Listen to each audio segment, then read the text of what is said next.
Isang kakaiba at kamangha-manghang istruktura ang matatagpuan sa ilalim ng lungsod ng San Juan sa Metro Manila na siyang magiging daluyan ng kaalaman tungo sa ating nakaraan. Ito ang tinatawag na El Deposito. Tanyag bilang isang lumang underground water reservoir na itinayo noong panahon ng mga Kastila. Ano nga ba ang tinatago nitong lugar? Samahan niyo kaming tuklasin at harapin ang sekreto sa ilalim ng El Deposito. We're at Pinaglabanan Shrine. Of course, dito natatagpuan ang El Deposito Underground Water Reservoir. Kaya ano pang hinihintay natin? Halina't ating pasukin!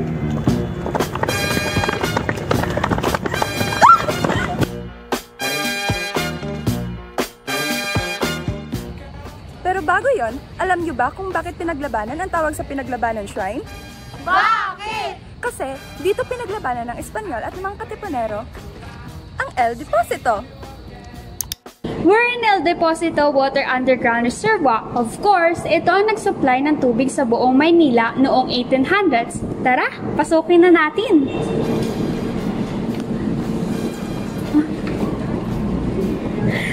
Alam niyo na, for safety purposes.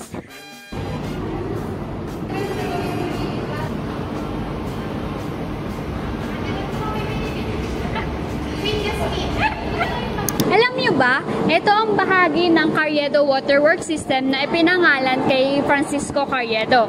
Alam niyo ba kung saan nagmula ang mga tubig na inimbak rito? Ano? Ito ang San Mateo River or mas kilala sa tawag na Marikina River. Mula rito, dadaloy ang tubig pababa sa Maynila nang sa ganooy matustusan ang pangangailangan sa tubig ng halos 300 residente noong panahong iyon.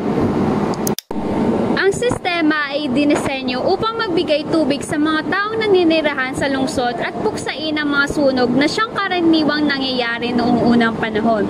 Ngunit ngayon, wala na ang daloy ng tubig at tanging museo na lamang. Nakita niyo ba ito? Oo, di ba dito naglabanan? Ano? Bruh. So, anong masasabi nyo sa El Deposito?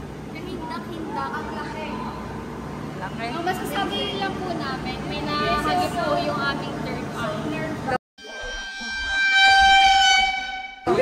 Basta gato po. Yung iba ng aming team.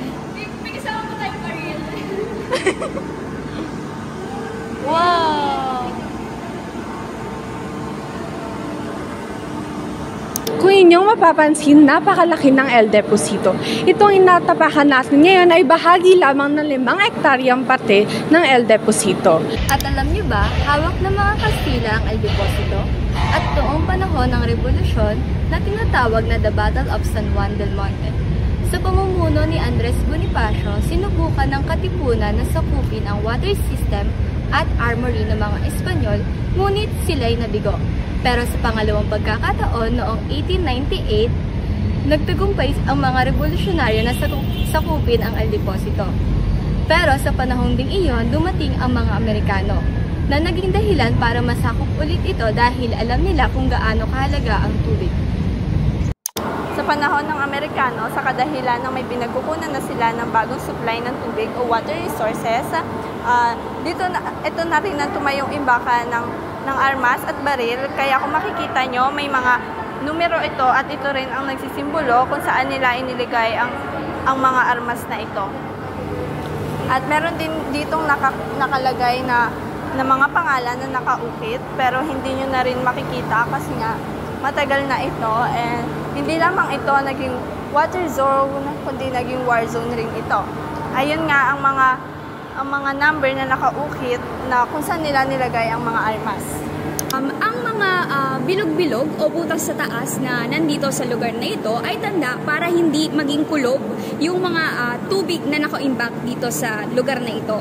At sa gayon din ay magkaroon ng daluyan ng hangin dito sa loob. Ito yung nagsisilbing pinagkukunan ng malinis na tubig na kahit pang inom, dito sila kumukuha. Ngunit sa kasalukuyan, hindi na ito maaari. So, So, sa ating pagtutupla, simula kanina pa, makikita na, mapapansin natin yung mga ganitong paloob na naka-arko. Ibig sabihin ng mga ito, noong panahon kasi ng American period, ginawa nila itong paarko para magkaroon sila para mapasok nila yung mga sasakyan nila na panggera.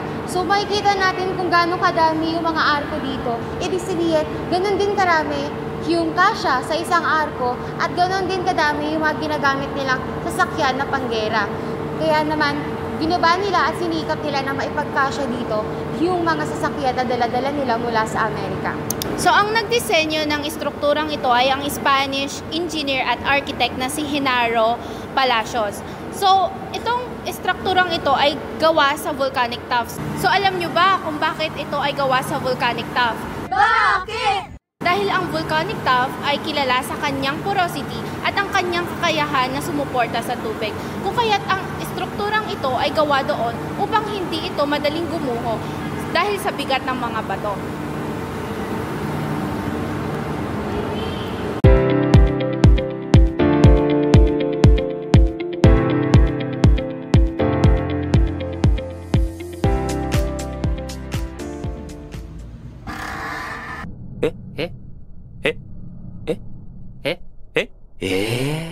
Handa ka na bang malaman ang lihim na daloy ng tubig sa Maynila?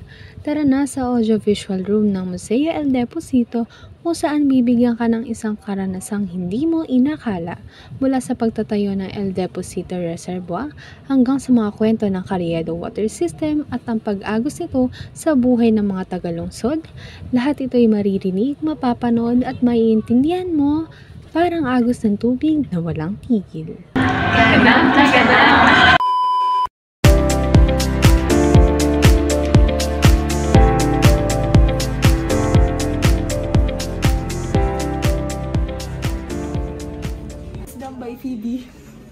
Nga sa dulo. Hindi, ano ba, sa tingin ko, kaya naging M-A-R-I-Q-I-N-A yung Marikina dati. Tapos na ngayon, M-A-R-I-K-I-N-A. Kasi nga, yung alpabeto natin ngayon sa Pilipino is walang letter Q at letter K na yung gamit. Kasi same lang naman sila ng binibigkas. Pwede na! Correct mo na lang ako, sir, pag mali. Tumatanggap ako ng criticism. Ikaw muna eh! So, hi guys, nandito kami ngayon sa unang gallery dito sa Museo ng El Deposito. So, dito sa Gallery 1, ito yun, Light Before the Waterworks, yung makikita natin. So, tara, samahan nyo kami, tignan ang loob.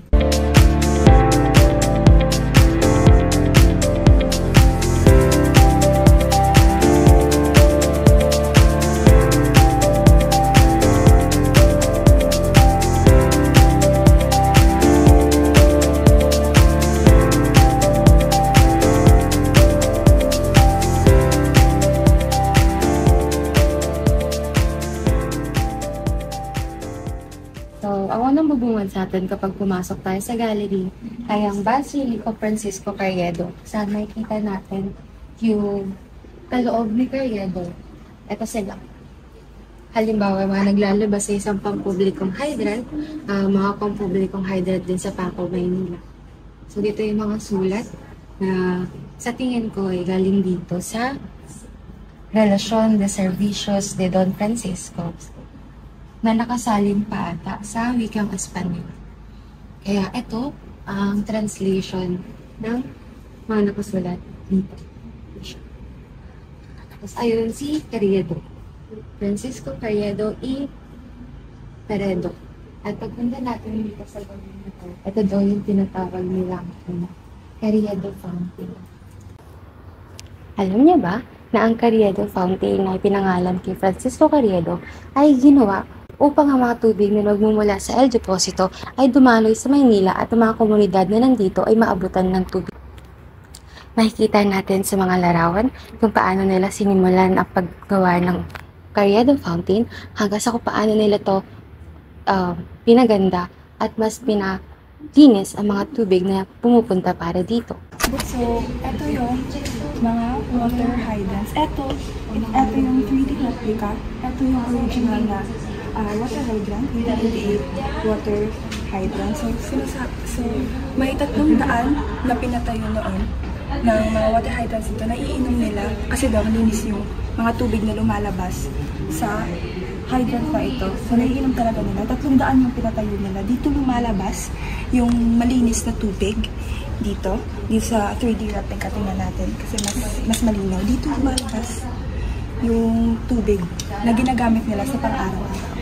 Mapapansin, mayroon tayo ditong dalawang uri ng barrel filter system na kung saan noong unang panahon si Governor General Pascual Enrile ay nag-utos na magsagawa ng barrel filter system para yung mga tubig na ginagamit pang inom at pangligo ng mga tao noon ay maging malinis. Ang kay Governor General Pascual Enrile ay gumamit ng fine sand at charcoal at itong kay Governor General Antonio Maria Blanco ay mayroon din siyang isinagawang water filtration system noong 1850. Kilala ang pamilya ng Rizal sa pagiging maunlad at masinop. Ito ay isa sa kanilang mga kagamitan kung saan ito ay gawa sa buhangin, bato at uling bilang mga pangunahing materyales sa pagsasala ng tubig. Ito ay isang mahalagang bahagi ng kanilang pang-araw-araw na pamumuhay.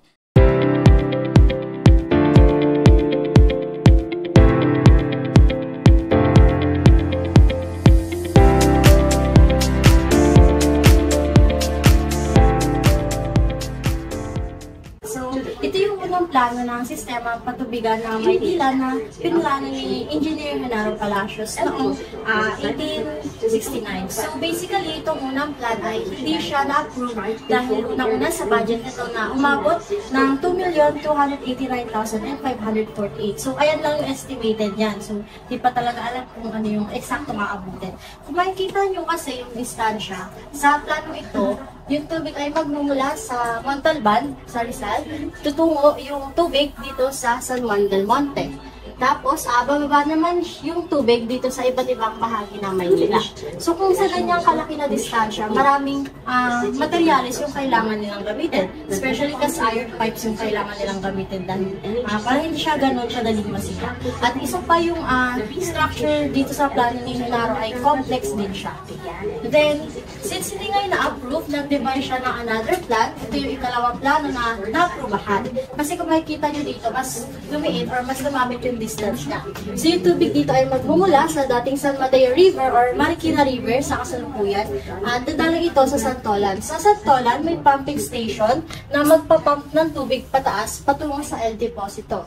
Since yung San Juan ay nasa mas mataas na lugar kumpara sa Marikina River, tapos saka naman ito dadaloy pa sa iba't ibang lugar ng Maynila. Particular itong nasusuplayan ay ang mga lugar ng Binondo, Sampaloc, Quiapo at Santa Cruz. So, itong plano na ito, since kung makikita ninyo, yung distance from Marikina River to El Deposito at from El Deposito to Manila ay equal lang siya. And since hindi na nga ganun kalayo, mas konting materialis yung gagamitin. So, from 2 million, na-reduce yung budget dito na umabot lamang ng 110,000 pesos.